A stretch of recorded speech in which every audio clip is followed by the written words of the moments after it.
weight loss drugs, they're changing the way we eat out. A new report claims people who use these drugs order more main dishes and therefore spend more money at restaurants. How about that?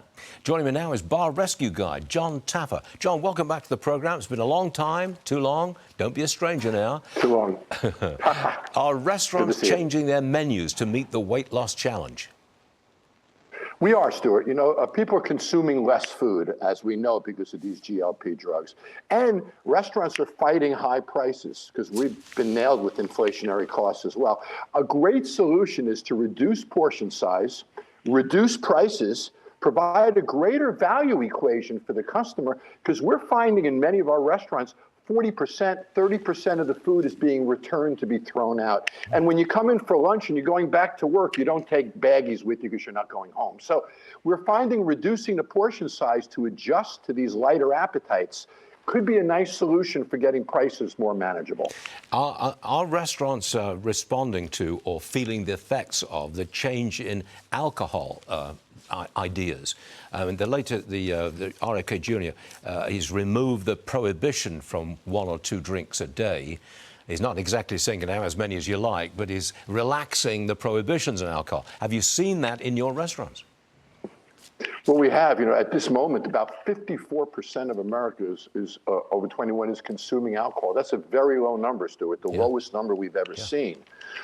So it's impacted. And here's an interesting fact. There's about 7,000 whiskey brands in America. The average bar has no more than 40. And of those 40, 17 sell. And of those 17, over 70% of the revenue comes from 3. So there's way too many brands out there. So we're going to see a consolidation of liquor brands as these adjustments happen in the marketplace. This is fascinating. I better check my stock portfolio for that. I'm going to change the subject a little bit, Jon. A new report says more than 8,000 New York City businesses shut down last spring. The New York City economy is in trouble, and now we've got a socialist mayor. Jon, how are your friends in New York feeling about that? Well, a lot of my friends have bailed. A lot of my restaurant friends have said to me, the only person in the restaurant business making money right now are the landlords, unfortunately. But you know, Stuart, they're talking about affordability.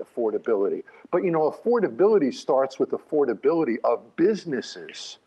If the businesses can't afford to operate, they can't provide the value to their customers, and affordability doesn't happen. So, you know, I think we should take the approach. Abraham Lincoln once said, if you want to take care of the employees, protect the employer.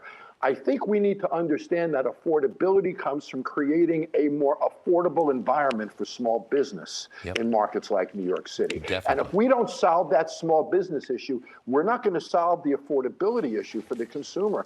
I think they're going about it backwards. It starts in a business environment and comes out, not the other way. Yeah, should be.